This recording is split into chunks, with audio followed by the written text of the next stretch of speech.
Friedrich Salomon Perls was born July 8, 1893, in Berlin, in the German Empire. He grew up in the Bohemian scene in Berlin, and participated in Expressionism and Dadaism, and experienced the turning of the artistic avant-garde toward the revolutionary left. He expected to practice law, following in his uncle's footsteps, but ended up studying medicine instead. Perls joined the German army during World War I. After the war, he returned to his medical studies, graduating 2 years later, specializing in neuropsychiatry as a medical doctor, and then became an assistant to Kurt Goldstein, who worked with soldiers who had brain injuries, but Perls leant more towards psychoanalysis. In 1927, he became a member of Dr. and psychoanalyst Wilhelm Reich's technical seminars in Vienna, Austria. Reich's concept of character analysis influenced Perls to a large extent. In 1930 he became Perls' supervising senior analyst in Berlin.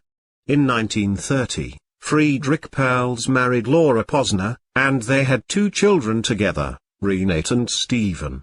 In 1933, after Adolf Hitler became Chancellor of Germany, because of their anti-fascist political activities and being Jewish, he, Laura, and their eldest child moved to the Netherlands, and in 1934, they emigrated to South Africa, where Friedrich started a psychoanalytic training institute.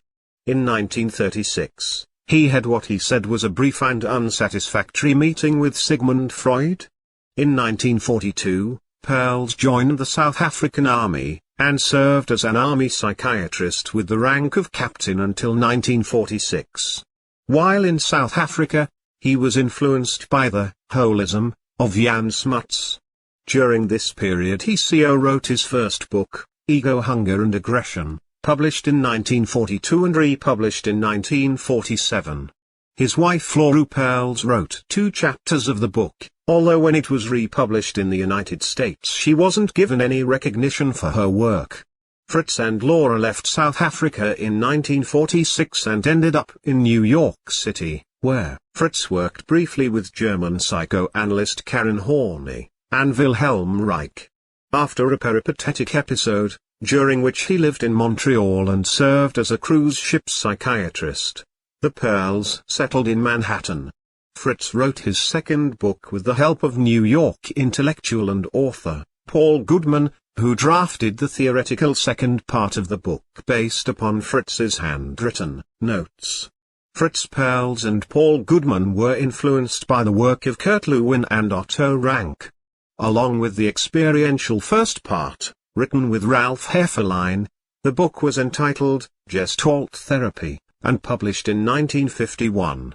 Fritz and Laura Perls started the first Gestalt Institute in their Manhattan apartment.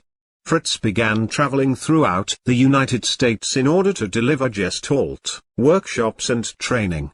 In 1960, he left Laura behind in Manhattan and moved to Los Angeles, where he practiced in conjunction with Jim Simkin. He started to offer workshops at Esalen Institute in Big Sur, California, in 1963. Perls became interested in Zen during this period, and incorporated the idea of mini-satori, or a brief awakening, into his practice. He also traveled to Japan, where he stayed in a Zen monastery. Back in the United States, one of his students at Esalen was a man called Dick Price, who developed Gestalt practice, based in large part upon what he learned from Fritz Perls. At Esalen, Perls worked with Ida Rolf, founder of Rolfing, to address the relationship between the mind and the body. He has been widely cited outside the realm of psychotherapy for a quotation often described as their Gestalt prayer, which says, "I do my thing and you do your thing.